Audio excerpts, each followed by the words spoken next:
Hello and welcome to the cook along. Today we're going to be making some Easter inspired hot cross scones which are absolutely delicious. I hope by now that you've got all of the ingredients and equipment ready. If you haven't, here's what you're going to need.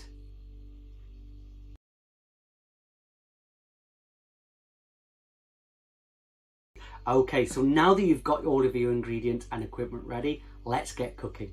The first thing you're going to need to do for this recipe is to do the weighing out. And you'll see in my bowl just here, I've got 50 grams of margarine, as well as 200 grams of self-raising flour, white self-raising flour, and 50 grams of wholemeal self-raising flour. I'm adding a little bit of wholemeal because we want to try and increase that sort of fibre content in the scones as well. If you haven't got self-raising flour, then you could actually use some plain flour instead. Just remember to add a teaspoon of baking powder to give your little scones a little rise when they go in the oven. So that's my bowl of those ingredients just there, which we're going to rub in a couple of moments. Whilst we're weighing out, what I'd also like you to do is weigh out 40 grams of caster sugar and 50 grams of mixed fruit. And you can see I've just got some orange peel, I got some sultanas, some raisins, and also currants just in there. You could use the luxury one that's got all those cherries in as well, but this is the one that I had left over in my cupboard. So this is stage number one. Once you've done all of your weighing out, I'll see you then, and we can get cracking with the rubbing in.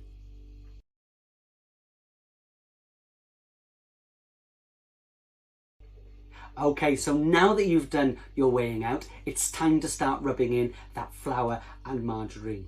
There's a couple of ways of rubbing in. We can either rub in by hand, or we could use one of these little rubbing in tools.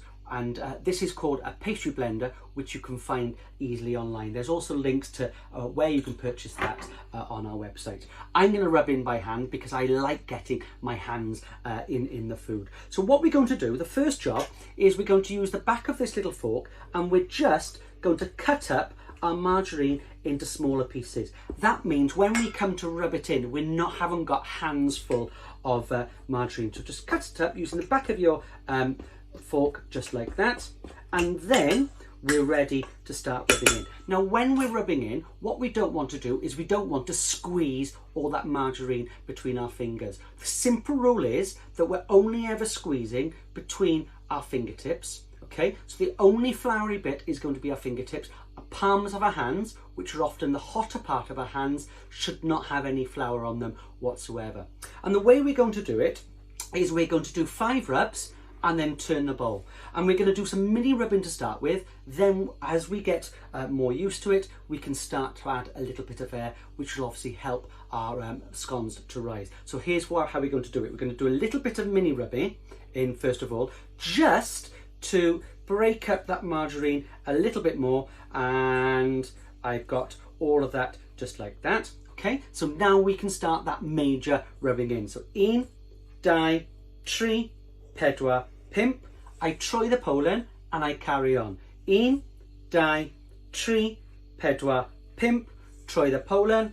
1, 2, 3, 4, 5. Troi the pollen. 1, 2, 3, 4, 5. And you can see that I haven't got any flour on the palms of my hands. It's just my fingertips that have got those bits on. Now then, I think I'm about 15 rubs away from finishing it off, so let's carry on. 1, 2, 3, 4, 5. Troi the pollen. 1, 2, 3, 4, 5. Troi the pollen. 1, 2, 3, 4, 5. Troi the pollen. And I think we're near enough there. Now, if you're worried about lumps, okay, don't start searching for them in your bowl. All that you literally need to do, okay, is to shake your bowl just like that, and all those little big lumps, if there are any lumps, will come to the top, and you just do a little bit of rubbing in just like that. Okay, if you have got one of these, all that we're going to do is exactly the same as when we're rubbing in. You do 1, 2, 3, 4, 5. Troi the pollen. 1, 2, 3, 4, 5. Troi the pollen. 1, 2, 3, 4, 5. This is a really good tool. As I said, there is a link of where you can find the pastry rubber on our website. So this is stage number 2. I'm going to give my hands a little clean whilst you're rubbing in, and I'll see you in a couple of moments.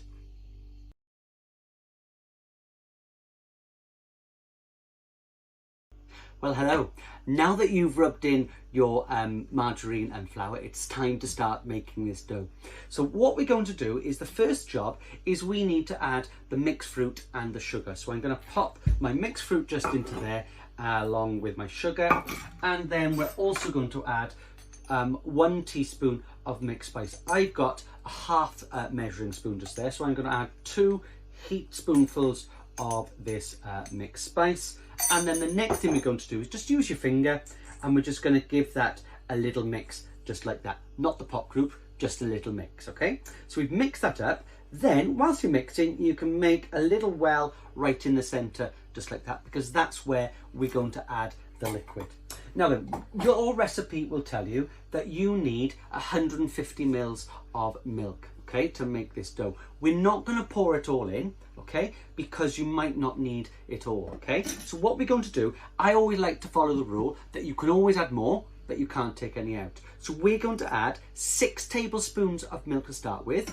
We'll give it a little mix, see how we're getting on, and then we can add more if required, okay? So I've made my little well. I'm going to add 6 spoonfuls. So 1, 2, 3, 4, 5, 6, and then I'm not going to mix up with my hands because we don't want to get our hands in there too much. So we're just going to use this little knife, and I'm just going to sort of make a figure of 8, just mixing that milk in just like that until we start to make that dough. You can see that it's started to combine, but I do need a little bit more milk in there. So all that I'm going to do is, I reckon I probably need 1, 2, hanner, so another 2.5 milks, and then we can have a look at how we're getting on. You can see I'm starting to make that dough, okay?